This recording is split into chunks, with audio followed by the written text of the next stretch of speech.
ECG का मतलब electrocardiograph, CT scan का मतलब कंप्यूटेड टोमोग्राफी स्कैन, बीपी का मतलब ब्लड प्रेशर, बीएमआई का मतलब बॉडी मास इंडेक्स, ओटी का मतलब ऑपरेशन थिएटर, ओपीडी का मतलब आउट पेशेंट डिपार्टमेंट, आईसीयू का मतलब इंटेंसिव केयर यूनिट। उल्टा सीधा को अंग्रेजी में पेल मेल कहते हैं, टेढ़ा मेढ़ा को अंग्रेजी में जिग जैग कहते हैं, इधर उधर को अंग्रेजी में डेली डेली कहते हैं, गपशप को अंग्रेजी में चिट चैट कहते हैं, धक धक को अंग्रेजी में पिट पैट कहते हैं, मोल जोल को अंग्रेजी में हॉब नॉब कहते हैं, प्यारा प्यारा को अंग्रेजी में गुडी गुडी कहते हैं। में गाली देना सीखें।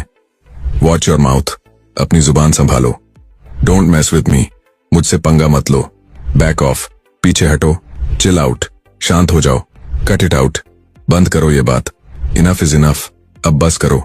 मनाने को इंग्लिश में कन्विंस कहते हैं, माफ करने को इंग्लिश में फॉरगिव कहते हैं, पहुंचाने को इंग्लिश में डिलीवर कहते हैं, बांटने को इंग्लिश में डिस्ट्रीब्यूट कहते हैं, समझने को इंग्लिश में एक्सप्लेन कहते हैं, खोज करने को इंग्लिश में एक्सप्लोर कहते हैं, सलाह देने को इंग्लिश में एडवाइस कहते हैं।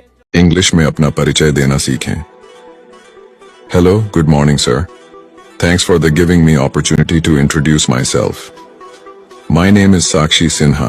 I am 22 years old and I am from Jamnagar, Gujarat. I have completed my Bachelor of Art in Delhi University. There are 6 members in my family including me. My hobbies are cooking and painting. My strength is hard working, positive attitude and honesty. My weakness is trusting everyone. That's all about myself. Thank you so much, sir.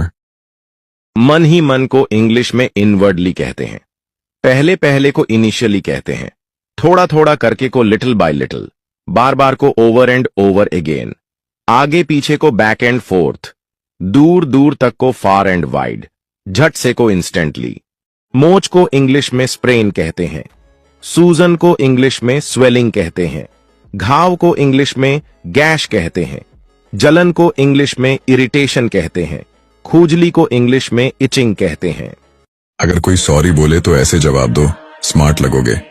कोई बात नहीं, no problem. ऐसी छोटी छोटी बातें होती रहती हैं। These little things happen. चिंता मत करो, डोंट वरी, सब ठीक है, इट्स ऑल गुड। बस अगली बार ध्यान रखना, just be careful next time.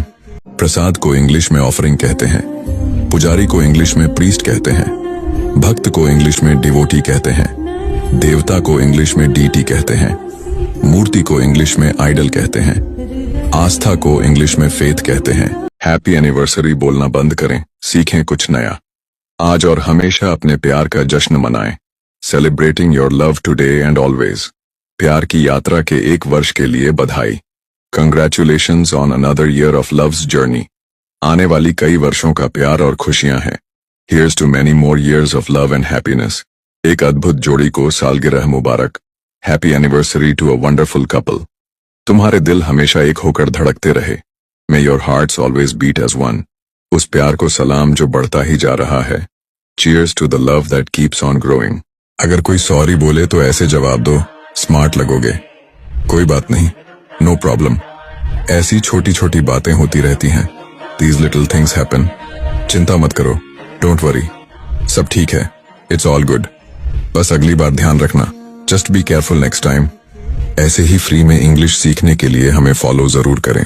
लंबाई को इंग्लिश में लेंथ कहते हैं, चौड़ाई को इंग्लिश में विड्थ कहते हैं, ऊंचाई को इंग्लिश में हाइट कहते हैं, गहराई को इंग्लिश में डेप्थ कहते हैं, मोटाई को इंग्लिश में थिकनेस कहते हैं, गोलाई को इंग्लिश में राउंडनेस कहते हैं।